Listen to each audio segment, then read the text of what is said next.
Welcome to SV Exam Mantra. In today's practice session, we will discuss 10 very important and new questions based on today's top current affairs.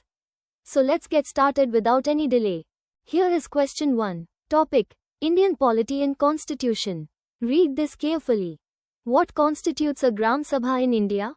Option A: all adult residents of a village.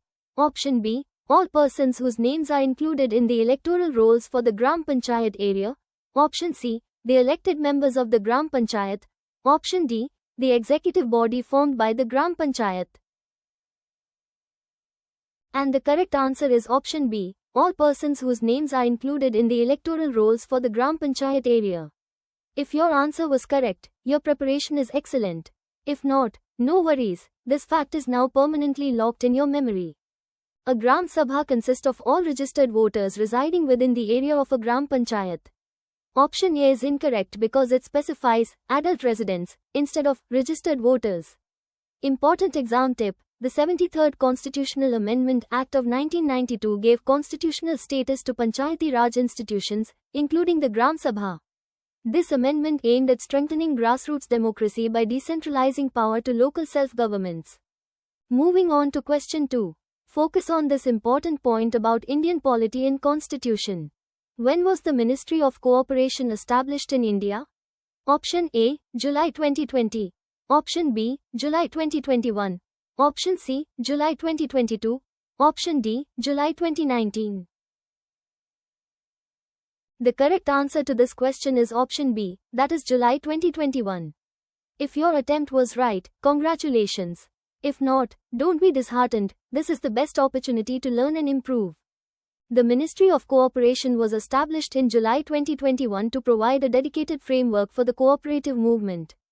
July 2020 is incorrect as the ministry was formed later. Important exam tip: the Ministry of Cooperation aims to strengthen the cooperative movement in the country. Its vision is Sahkar se Samriddhi, prosperity through cooperation. Here is question 3. Topic: History and Culture. Read this carefully. HUL Divas is observed to commemorate which significant tribal rebellion in Indian history? Option A: Munda Rebellion. Option B: Santhal Rebellion. Option C: Khasi Uprising. Option D: Ramp Rebellion. And the correct answer is option B: Santhal Rebellion. If your answer was correct, your preparation is excellent. If not, no worries, this fact is now permanently locked in your memory. HUL Divas commemorates the Santhal Rebellion of 1855-56, a major tribal uprising against British and zamindari exploitation. The Munda Rebellion was led by Birsa Munda in the late 19th century. Important exam tip: the Santhal Rebellion, also known as Santhal HUL, was a significant tribal revolt in the present-day Jharkhand and West Bengal regions. It highlighted indigenous resistance to colonial oppression and economic exploitation. Moving on to question 4. Focus on this important point about defense and security. Where is the headquarters of the Indian Navy's Eastern Naval Command located? Option A: Mumbai. Option B: Visakhapatnam. Option C: Kochi. Option D: Chennai. The correct answer to this question is option B, that is Visakhapatnam. If your attempt was right, congratulations. If not, don't be disheartened, this is the best opportunity to learn and improve. The headquarters of the Indian Navy's Eastern Naval Command is located in Visakhapatnam. Mumbai hosts the Western Naval Command. Important exam tip: the Indian Navy has 3 primary operational commands: the Western Naval Command, the Eastern Naval Command, and the Southern Naval Command. These commands are responsible for India's maritime security in their respective regions. Now let's move to question 5. This aspect of railway technical knowledge comes up frequently in exams.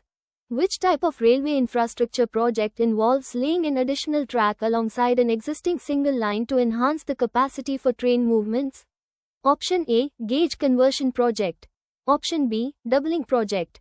Option C: Electrification Project. Option D: New line construction. The correct answer is option B: Doubling Project. Keep building that conceptual clarity. Now let us understand the reason and analysis behind this. A doubling project specifically involves constructing a second parallel track to an existing single railway line to increase its operational capacity. Important exam tip: doubling of railway lines is a crucial infrastructure upgrade that significantly boosts the operational capacity of a railway section. It enables simultaneous movement of trains in both directions and reduces congestion and delays. Dear students, if today's important questions are useful for your preparation, please like this session and subscribe to the channel. Also share your feedback in the comment box below. Moving on to question 6. Focus on this important point about social issues and welfare. Which of the following legal instruments is primarily responsible for the establishment of a central university in India? Option A. A resolution passed by the concerned state legislative assembly. Option B. An executive order issued by the Ministry of Education, Government of India. Option C. An Act of Parliament.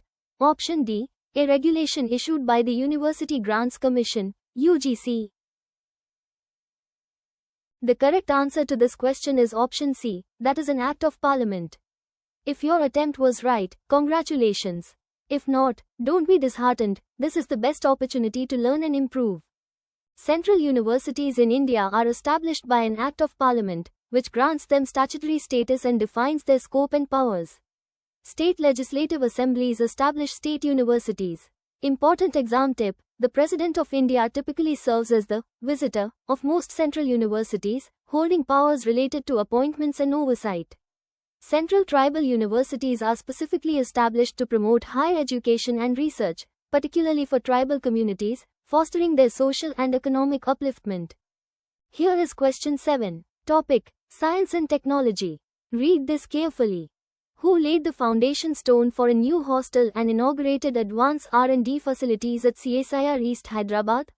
Option A. Rajnath Singh. Option B. Dr. Jitendra Singh. Option C. Amit Shah. Option D. Nirmala Sitharaman. And the correct answer is option B, Dr. Jitendra Singh. If your answer was correct, your preparation is excellent. If not, no worries, this fact is now permanently locked in your memory. Dr. Jitendra Singh, the Union Minister of State, Independent Charge, for Science and Technology, laid the foundation stone and inaugurated the facilities. Important exam tip: drive. Moving on to question 8. Focus on this important point about government schemes and policies. On which date is the VBG Ramji Act scheduled to come into force? Option A. July 1, 2025. Option B. August 1, 2026. Option C. July 1, 2026. Option D. January 1, 2027. The correct answer to this question is option C, that is July 1, 2026.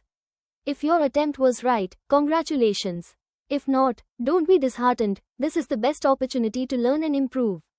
The VBG Ramji Act is scheduled to come into force on July 1, 2026. Option A, July 1, 2025, is an incorrect date. Important exam tip: the VBG Ramji Act is scheduled to come into force on July 1, 2026. Here is question 9. Topic: Economy and Finance. Read this carefully. Which organization, along with the Ministry of Tourism, jointly launched the report titled Unlocking Growth in Tourism and Hospitality Sector? Option A, Ministry of Finance.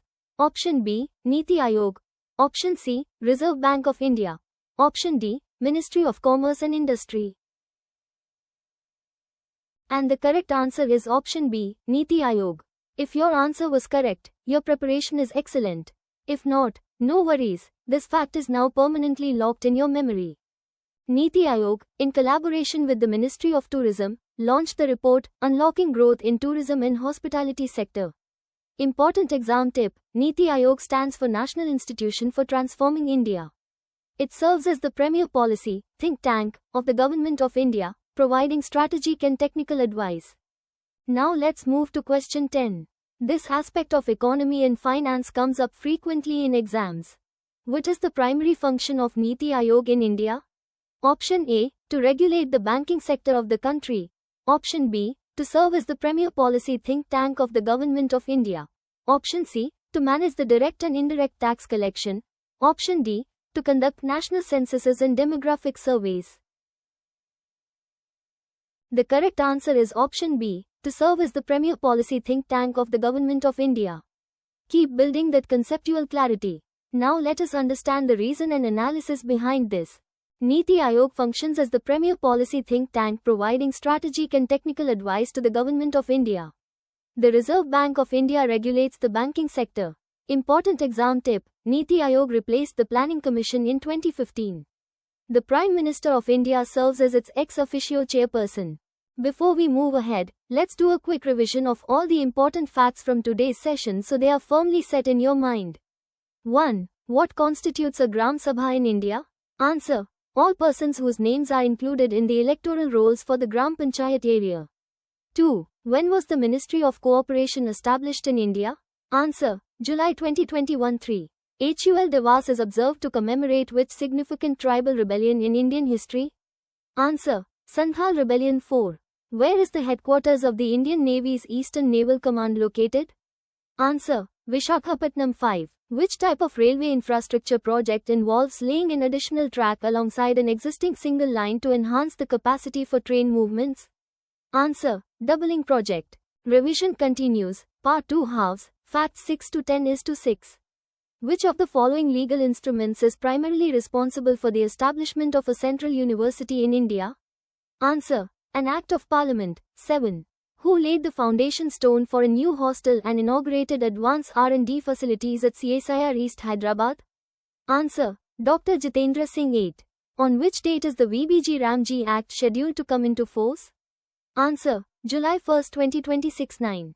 Which organization, along with the Ministry of Tourism, jointly launched the report titled Unlocking Growth in Tourism and Hospitality Sector? Answer: Niti Aayog. 10. What is the primary function of Niti Aayog in India?